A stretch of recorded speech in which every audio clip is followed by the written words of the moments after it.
ultimate test. بسم الله الرحمن الرحيم.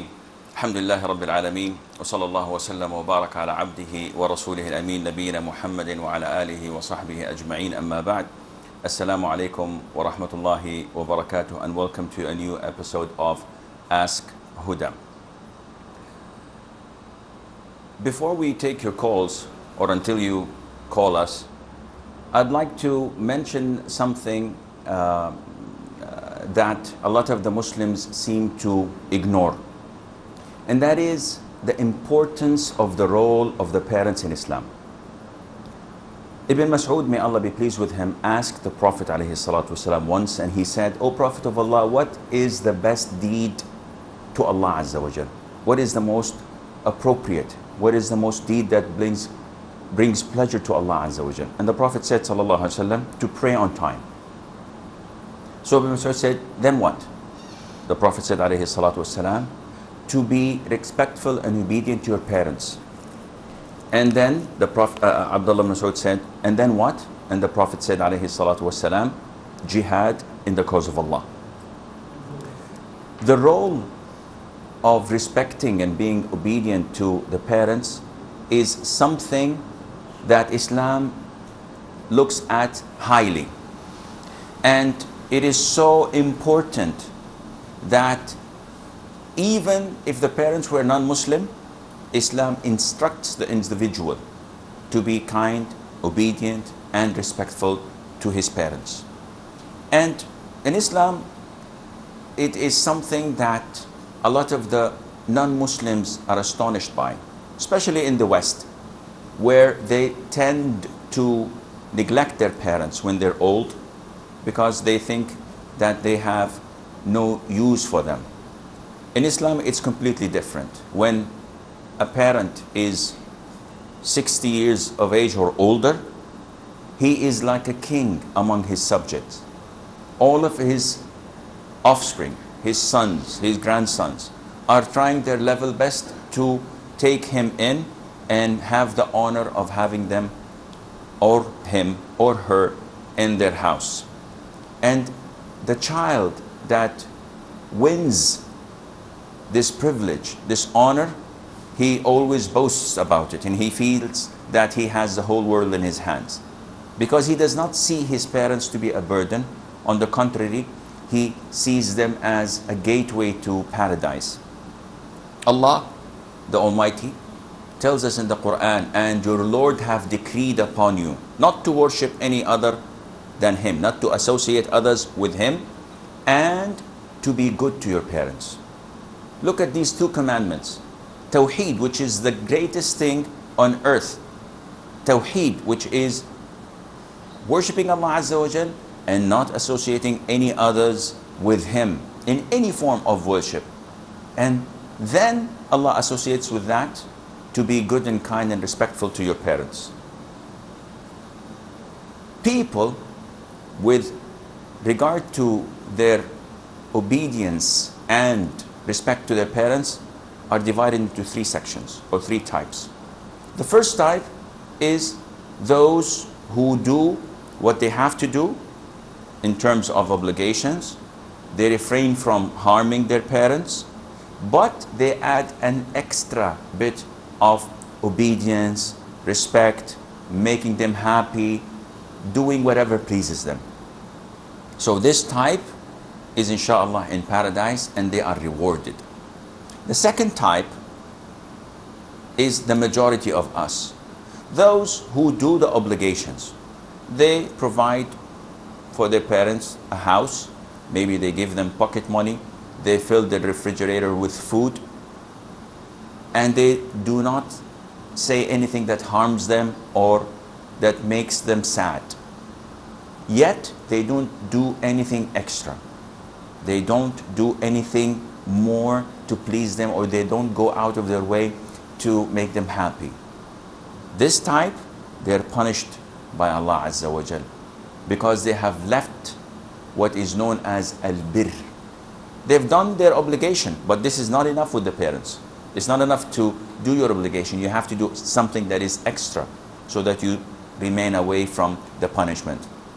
And the third type are the minority but they are the most severely punished on the Day of Judgment, or among those who are severely punished. And those who do not do their obligation and they add to that insult, they may shout at their parents, they may beat their parents, unfortunately, as I've seen some cases, very little, but there are people who are that evil. May Allah Azza wa Jal protect us all and the Muslims. Therefore, one should try his level best to be among the first type. Their time is limited, yet if you look at the things you can do without any problem, it's not going to cost you anything. If you look at these things, you will find that it is easy when Allah Azza wa Jal makes it easy upon you. So you have to seek Allah's help and guidance. We have a caller, Abu Muhammad from Nigeria. Abu Muhammad. Assalamu alaikum. Wa alaikum assalam. Raise your voice, please. Ya Sheikh, good evening, and how are you? I'm fine, Fasot. Yes, bro. We missed you for a few weeks. I hope you are okay. I have 3 questions.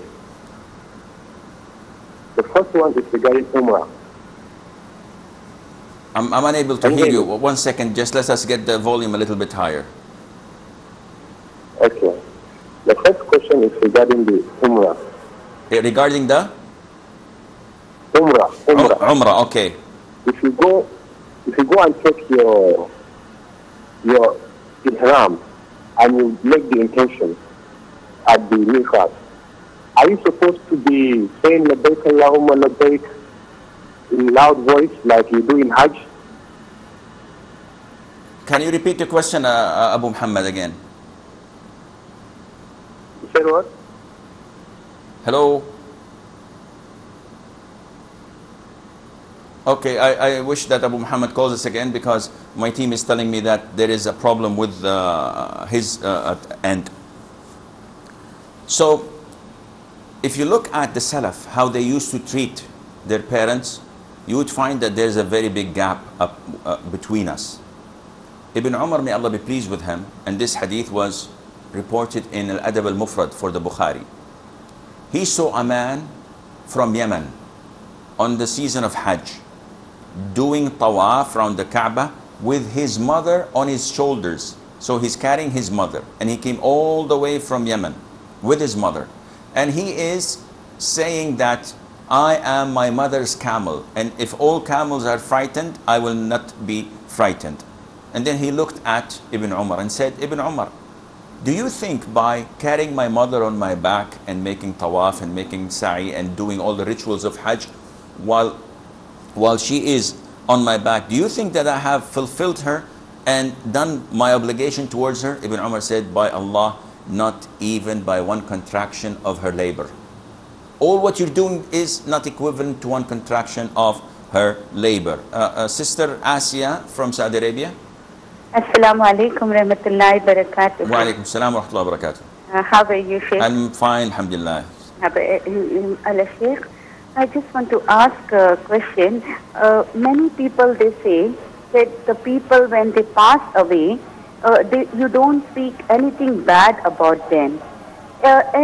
These people, many of them, whoever they were speaking about, they said that they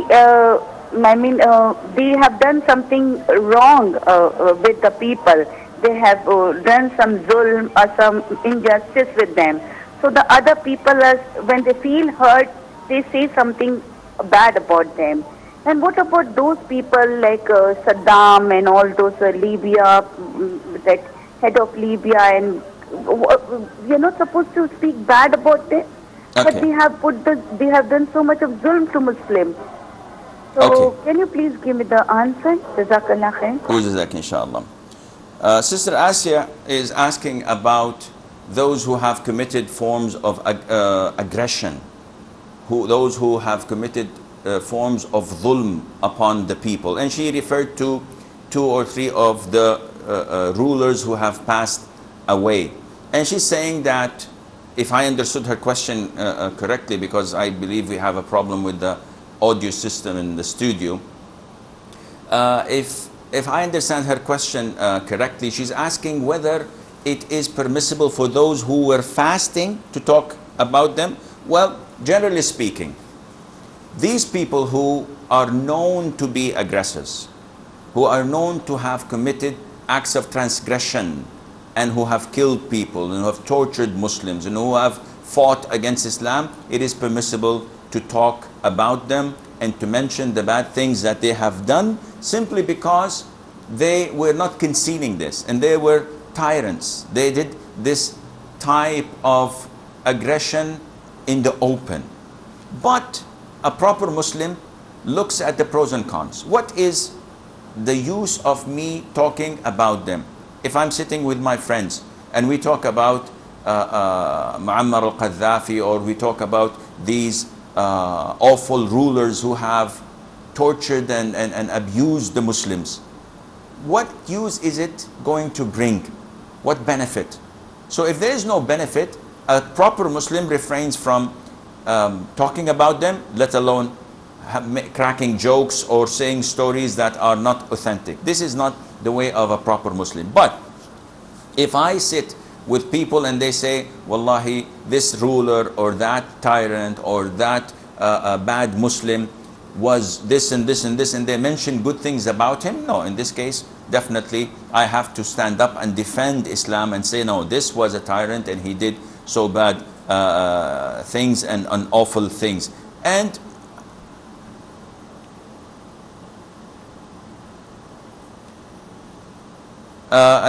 Muslim should always try his level best to contain himself from talking in things that are of no use to him or to Islam, and Allah knows best. Abdul Salam from the Emirates. Brother Abdul Salam. Hello? Yes, brother. Assalamu alaikum. Wa alaikum salam rahmatullah. Yeah, this is Ridwan, not This is? Ridwan from United Arab Emirates. Ridwan, hayyakallah akhi Ridwan. What can I do for you, brother? Alhamdulillah, how are you? I'm fine. Yeah, I have two questions. Okay. The first question is it compulsory by the woman to cover the head To what? before entering into the toilet or bathroom? Is it compulsory to what? Covering the head, because while going inside the bathroom, the woman has to cover her head. Combing your hair, you know, just with a comb? Yeah, covering with the scarf or with any other cotton or with the cloth. Yeah, in normal conditions, what's the ruling on combing the hair if you're in the bathroom with a brush, with a comb, with anything? Correct? Yeah, correct. Okay. Any other question? Then another question is, suppose is wudu invalidated if you see someone with short pants which you can see the knee? If somebody is, suppose if I do the wudu, Wallahi, if I'm going towards the mosque, Akhi and Ridwan. if I see my kids Ridwan, short Ridwan. pant or outside the room. I can't hear you, Akhi. Can you speak a little bit? We have an awful Yeah. problem with the audio here in the studio. Louder. Suppose if you is wudu invalidate if you see someone with short pant which you can see the knees. Okay, you're asking about your wudu. Would it be invalidated? Yeah. Okay. Okay, because while suppose if you do the wudu inside the home, and if you are going towards mosque, because on the way you will see many people short pant, or even in home also. I can see my kids, they're coming around, and I can see the knees and all. I will answer you, inshallah. I will answer your question. Any more questions? Okay. Brother Abdullah from Saudi Arabia. Hello, assalamu alaikum. Wa alaikum assalam wa rahmatullah. Ana Abdul Aziz, since Muscat. Abdul Aziz. Yes, Brother Abdul Aziz. What can I do for you? I have two questions. Okay. One is regarding, see, when we are taking bath, normally we are using the cream, like Nivea and all. In that one, there is written some kind of alcohol is there. Okay. So with that one, we can pray. Okay. Any more question? And another question regarding lady, are they allowed to do waxing? Okay. If she's wife and like that, similar to that. And removing the hair from the places that she wants to remove them. Yeah, from hand and like that. Okay. I'll answer your question, inshallah. Jazakallah khair. وجزاك عليكم السلام ورحمة الله. Alhamdulillah, it appears that the audio is a little bit better. I'm able to hear. Brother Ridwan from the Emirates was asking about the ruling on combing the hair in the bathroom. And I see no reason for you, Brother Ridwan, to think that there is something bad in that. See, without any evidence from the Quran and Sunnah, and this is the foundation. When someone tells you, yeah, don't clip your nails every Sunday because the jinn would do this or that. No evidence from the Quran and Sunnah, so this is incorrect. And when someone tells you that it is not permissible for you to comb your hair in the bathroom or after finishing a shower or before doing this or that, this is all baseless. You comb your hair in the bathroom, you use a brush, you use whatever means you want to. This is all permissible and there is nothing wrong in that, inshallah. As for his second question, does looking at someone's awrah, and we know that awrah is the things that a person is obliged to cover. So if for a male, the awrah is from the knee till the navel. So is it permissible for a person to wear something as short like this? Yes, it is. The legs are not awrah and the upper body from the navel is not a awrah either. So if someone you look at and his awrah is exposed, does this validate or invalidate my wudu? And the answer is no. The things that invalidate your wudu are a handful. Anything else does not affect your wudu. So passing of urine or defecating or passing of gas or sleeping or eating camel's meat, all of these things invalidates your wudu. Anything that comes out of your private part invalidates your wudu. But if I see someone, I am supposed to lower my gaze and look elsewhere. If I don't, if I continue to look and watch that forbidden scene for me to look at, my wudu is intact, but I have committed a sin. Brother Abdul Aziz from Saudi Arabia is asking about some of the creams that can be applied to the body, and they contain an amount of alcohol. And if we would like to expand this a little bit further, what is the ruling on wearing perfumes that contain alcohol?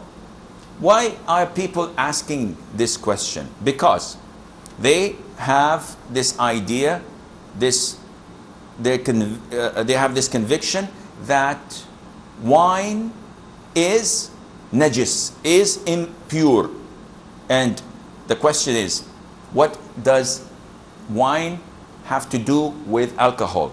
They say that the ingredient in wine that intoxicates is alcohol. Well, let us put this notion aside and let us look at wine again. Where does it say in the Quran that wine is najis? It's an impurity. It is in the ayah mentioned in Surah Al-Ma'idah, if I'm not mistaken, where Allah Azza wa Jal tells us that these four things, wine, gambling, idols, and the arrows that they draw for knowing what to do and what not to do. These four things are an abomination. Rijsun min amal shaitan. It's an act of shaitan. So some scholars looked at the word rijs and said that this is equivalent to impurity, and therefore wine is something that is impure. If it falls on my clothes, I cannot pray. It is like urine. But if you look at the other three, the impurity mentioned in them is not related to the physical impurity. Gambling, can we say that gambling is an impurity? If I gamble, this means I have to take a shower? Definitely not. It's a sin. Likewise, the idols, are they by themselves an impurity? If I touch them, it nullifies my wudu, or it affects my impurity. And likewise with the arrows. So these three things are not physically impure. And therefore, wine, which was mentioned in the ayah, is not physically impure. And that is why the Prophet ﷺ, when this ayah was revealed, he ordered the companions to get rid of any wine they had, and they spilled it in the streets of Medina. No one said that this would make the streets of Medina impure, and whenever you step outside your door, you have to go and wash your shoes and your feet because of this impurity. Having said that, we go back to the issue of perfumes with alcohol. We go back to the creams that the brother mentioned that contain alcohol, and the answer would be, it is completely permissible for you to apply them and to pray with them, and they do not affect your purity nor your wudu.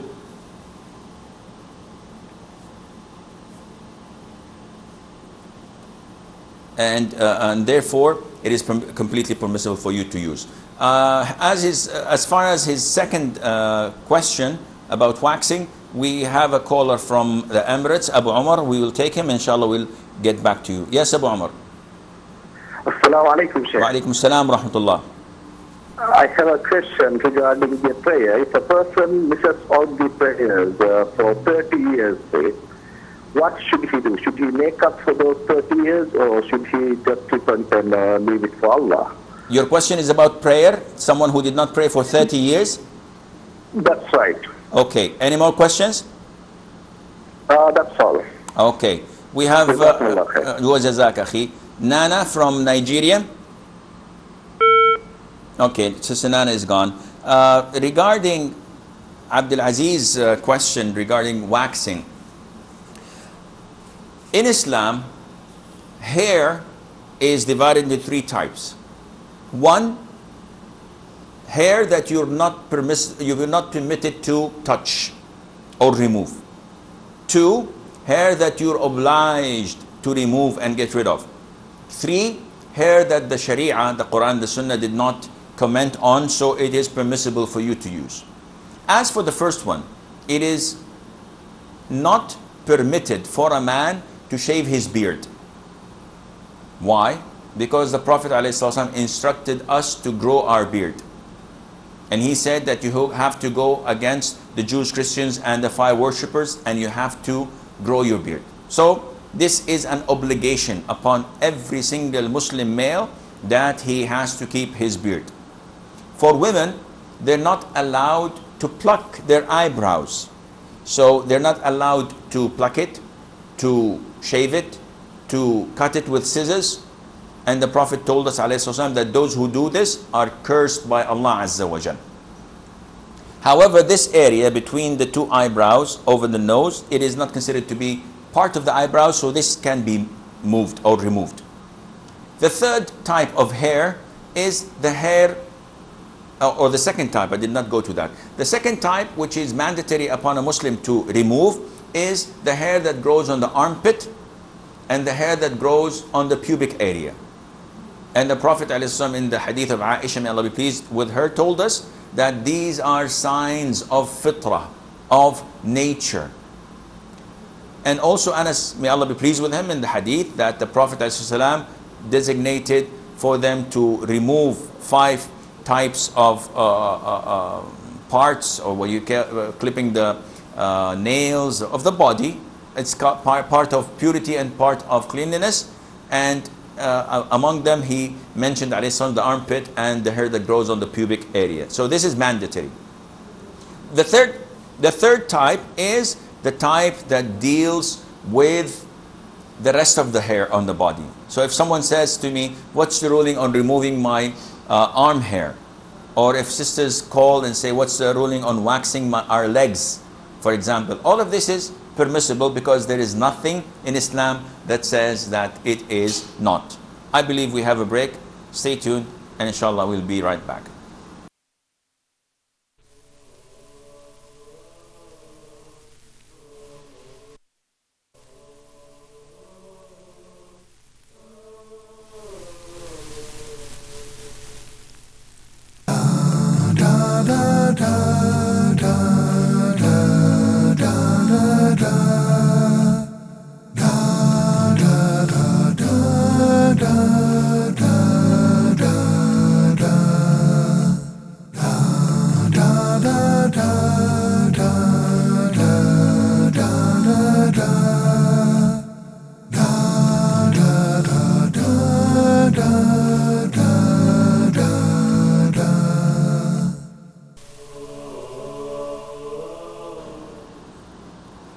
Assalamu alaikum and welcome back. Abu Umar's question, I forgot completely what it was about. It was to do with praying. Oh yeah, now I remember, alhamdulillah. The brother is asking about a person who did not pray for 30 years. And now, alhamdulillah, Allah Azza wa Jal has blessed him and he has repented and he is becoming practicing and prayer. And every true Muslim feels the burden of these neglected prayers that he had left. And a lot of the Muslims ask, is there any expiation? How can we make up for these prayers that we have missed? Well, first of all, you cannot make up for these prayers. Why is that? Because Allah Azza wa Jal has designated certain times for prayer. So if someone prays before time, it's not going to be accepted. And if someone prays after the time, it is not going to be accepted either. He has to pray within the intervals of the time of the particular prayer. And I'll give you an example. Dhuhr prayer starts when the sun goes a little bit away from the meridian towards the west, and there is a shade to the east of an erected object. This is the time when it begins. It ends when the length of an erected object is equivalent to its shade. When the shade becomes equal to the erected object. So this is the time of Asr. You can pray within these intervals, but if a person comes and prays half an hour before the adhan of Dhuhr, his prayer is invalid. It's not accepted. And if a person comes and does not deliberately pray within the interval between the beginning and the end, he's awake, he has nothing, no legitimate reason, and he deliberately postpones it until the Asr adhan is being called, then we say that his prayer is not accepted even if he prays it. Why? Simply because the Prophet said, whoever sleeps over a prayer or forgets it, he must pray it as soon as he wakes up or remembers it, because there is no expiation other than that. Now the Prophet ﷺ gave two reasons for skipping the salat and to making it up: sleeping and forgetfulness. Other reasons that are not legitimate, they cannot be cause for making up the prayer, because the Prophet said there is no expiation other than praying it after you remember or after you wake up. Therefore, the 30 years you have missed prayers, the most authentic opinion of scholars, you were not a Muslim. Because the Prophet said ﷺ that the dividing line between us and them, that is the Muslims and the non-Muslims, is prayer. Whoever abandons it has committed an act of apostasy or an act of blasphemy. And therefore, for you, the only thing to do now, the only thing for you to do, Akhi Abu Umar, is to observe your prayer. And this would by itself erase all your sins, your previous sins. And if you add to that a lot of voluntary prayers, such as preserving the 12 rak'ahs every day and night, the nawafil or the rawatib as we call them, and by praying night prayer and offering witr, and by praying voluntary prayers, giving charity, fasting voluntary days, this would add good to good, and inshallah Allah would forgive all of what you had done in the past. Brother Ridwan from the Emirates again. Yeah, sorry, there was a misunderstanding in the question. Actually, I wanted to ask whether it is compulsory by the woman to cover the head, not the combing the hair, to cover the head before entering the toilet. Okay. Any more question? If you give me permission, I have one more question. You can have 5, Akhi. Yeah. So, see, I have many friends around, and they are Muslim, but they are different Muslims like Shia, Dori. So how to keep the relation? Is it allowed us to go have the food with them in their home, how to keep the relation with them. Okay, I'll answer your question, inshallah. Brother Amin from Emirates as well. Hello? Brother Amin. Alaikum salam. Yeah. Yeah, bro. Sheikh, I have a question. Okay. Actually, 3 questions. The what? Hello? I have 3 questions. Yes, yes. First question. My first question is, after the prayer time,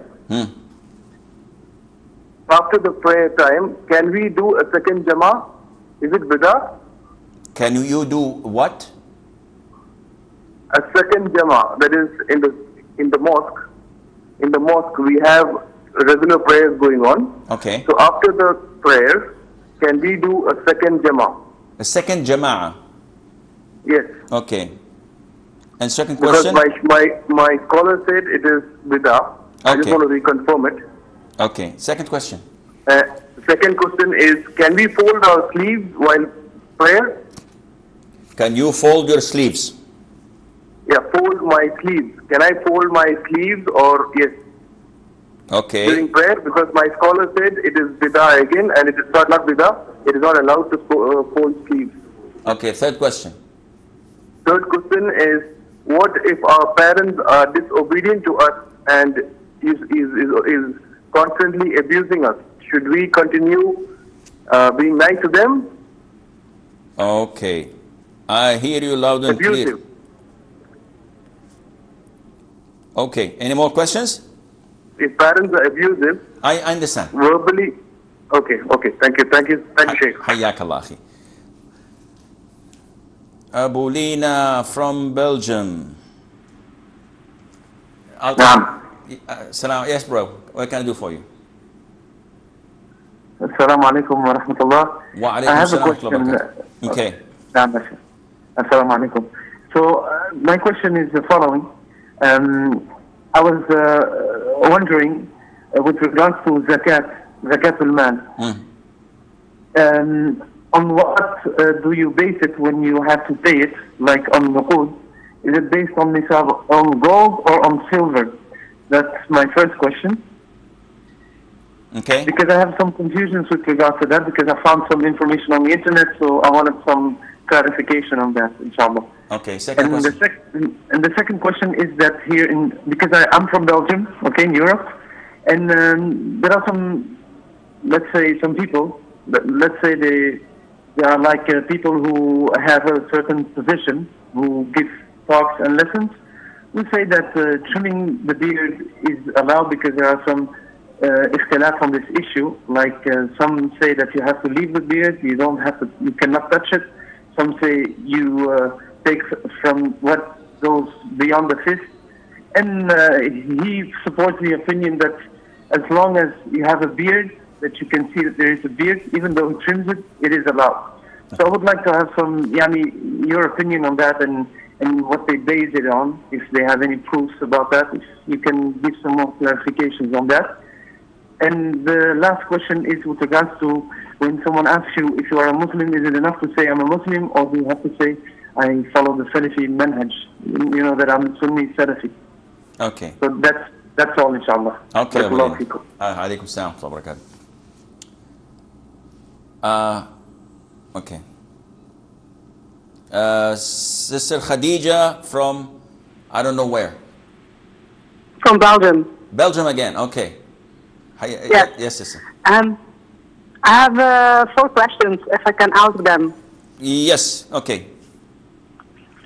The first question is regarding the fact that I work a whole day, and I'm working in a non-Muslim country, and there is no space foreseen where we can perform salat. What should I do? They don't allow you to perform salah? They don't allow me to perform salat on the working space, no. Okay. Second question. Second question is, I performed during the Ramadan. The last Ramadan, I just had a baby. MashaAllah. so I couldn't perform the Ramadan. In the meantime, I have already fasted. I've already done Ramadan. I've already done again 15 days. But in the meantime, I got now pregnant again, and I have difficulties when I don't eat in the morning or timely on a regular basis on a day. I cannot continue without eating. So I really need to eat. So I don't know what to do with my 15 days that still remain open from last year. Okay. Third question.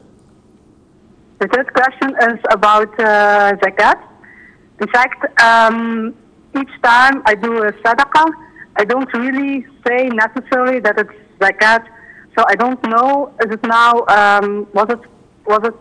is it then seen as zakat, or is it seen as sadaqah, and do I need to have the intention and to say this is zakat that I'm giving?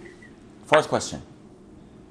And the fourth question is, I have a loan on my house, and I'm paying interest on it because the rent here in Belgium is that high that it's almost the same if you are getting money from a bank, getting a loan, or if you are paying the same amount but on rent, which in the end, after 20 years, you don't have a home.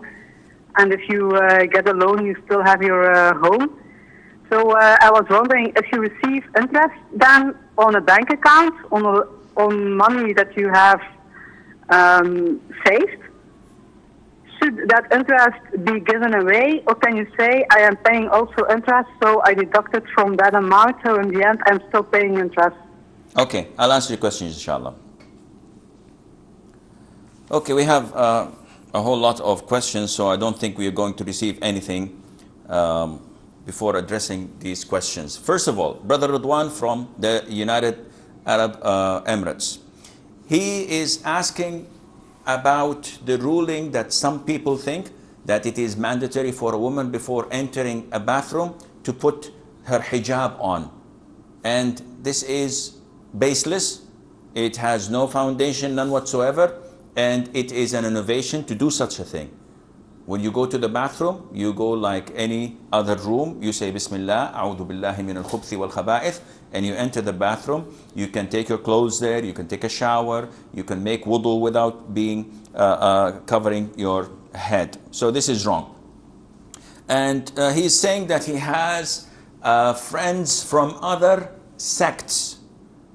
And he named 2 or 3 of them. And what he's asking, what's the ruling on answering their invitation or inviting them over for lunch or for dinner? Well, it depends. If you want to give them da'wah and your sole purpose is to mix with them for the sake of Allah Azza wa Jal and to clear their misconceptions, and you have the knowledge, it is extremely important that you are qualified and have the knowledge to talk to them about their deviant beliefs. In this case, it's permissible. It can be recommended, and it also can be mandatory depending on your knowledge and your ability to affect them. But if you don't have the knowledge, or you're just socializing with them, you love them for their character, and you never bring up the issues of religion, the answer is no.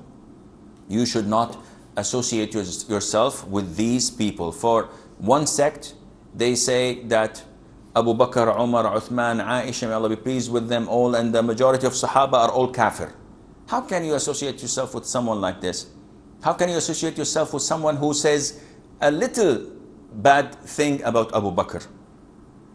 You can't be a believer if you allow someone to do this and you're associating yourself with them. For the other sect, they say that the Prophet ﷺ was created from light, and from the light of Allah Azza wa Jal, and that he knows the unseen, and that his body travels in hundreds and tens of thousands of places every day, and that he's not in his grave, and he keeps on roaming and attending mawlids and etc. And their peers and their scholars say that it is possible that they see, not possible, I apologize. They say that they see the Prophet physically ﷺ alive in front of them tens of times a day. How can you associate yourself with such a deviant sect? So inshallah, you have to evaluate this yourself. Brother Amin from the UAE, he had 3 questions. First question, he's asking about the ruling on forming a second jama'ah in the masjid after the first jama'ah has been over. So what's the ruling on that? The majority of scholars say that this is permissible. A handful of scholars said that this is not permissible, and they have the actions of Anas ibn Malik and Abdullah ibn Mas'ud, may Allah be pleased with them, if I remember correctly, when they went to the masjid and found the jama'ah has been over with, each one of them prayed separately and they did not form another jama'ah. But this is not the most authentic opinion. The most authentic opinion of scholars is that it is permissible for a person or a group of people to form a jama'ah and pray another or a second congregation, because the Prophet ﷺ once prayed Fajr with his companions, and after they finished the congregation, a man came in and the Prophet addressed the Sahaba and said, who would go and give charity to that man, by meaning making a jama'ah with him. And one of the companions went and they prayed a congregation in the presence of the Prophet ﷺ, and it was the second congregation in the masjid. He's asking about the ruling on folding the sleeves for prayer. The Prophet ﷺ, in the hadith of Ibn Abbas, may Allah be pleased with him, said that I was instructed to prostrate on 7 organs, and that is the head, and he pointed to the nose, so these are 1, the hands, the knees, and the feet. And the Prophet goes on to say, ﷺ, and I was forbidden from folding any part of my garment or my hair. So the scholars say that the sunnah is that you unfold anything in your body. So if I have a loose garment like this one, I may not fold it, so that when I bow or prostrate, it is not bowing and prostrating with me.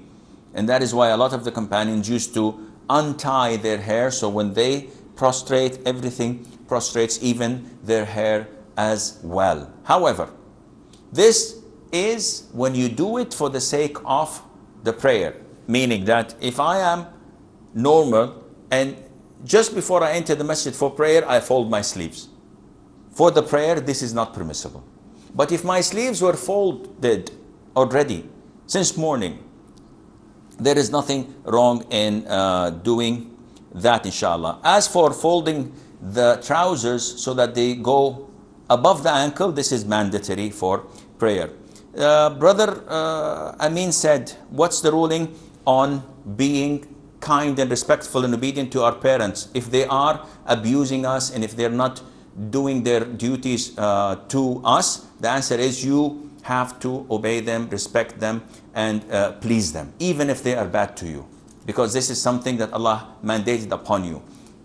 Your parents, Allah Azza wa Jal will punish them for their abuse and for their wrongdoing. But as far as you're concerned, you have to obey them and be respectful to them. Abu Lina says, they tell me that I have a minute to go, so I have to be really quick. What is the nisab that we measure zakat with? Is it gold or silver? The scholars say that it is silver because it is for the best of interest of the poor. The nisab of the gold is 85 grams. It may reach to be in the thousands of euros.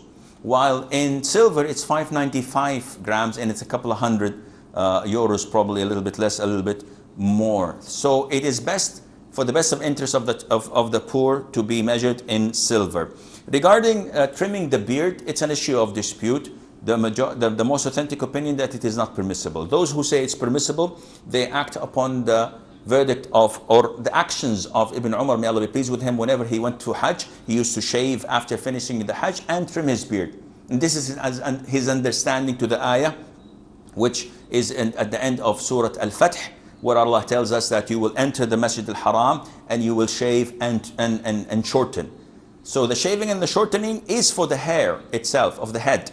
But Ibn Umar understood that it is permissible to do this. Sheikh Al-Albani says it is permissible to, not only that, he says it's mandatory to trim your beard, but the most authentic opinion is Sheikh bin Baz, bin Uthaymeen, and the rest of the scholars, that to leave it as it is, because this is what the Prophet ﷺ used to do.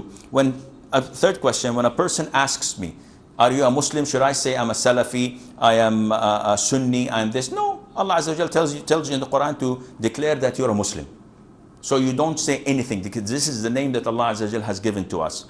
But if you come to a crossroad and you have to identify your belief, then unfortunately you have to say that you follow the Quran and Sunnah, and that you are part of Ahl Sunnah wal Jama'ah. Try your level best not to associate yourself with a sect and say this or that, because then they will attribute you to their scholars, and then it would become another sect like any other, even if their intention was good. Sister Khadija, I'm afraid that my director is telling me I'm out of time. You have 4 questions and I have them with me. Inshallah, either I will answer them next Friday or send me an email and I will inshallah respond to that. You can send it on fatwa online at huda.tv. And until we meet you next time, fi amanillah, wassalamu alaikum wa rahmatullahi wa barakatuh. My heart's speech, your mercy is what I beseech. Keep in my heart your remembrance, and in your deen allow me to advance. Help me in my quest, permit me to pass the ultimate test. Help me in my quest.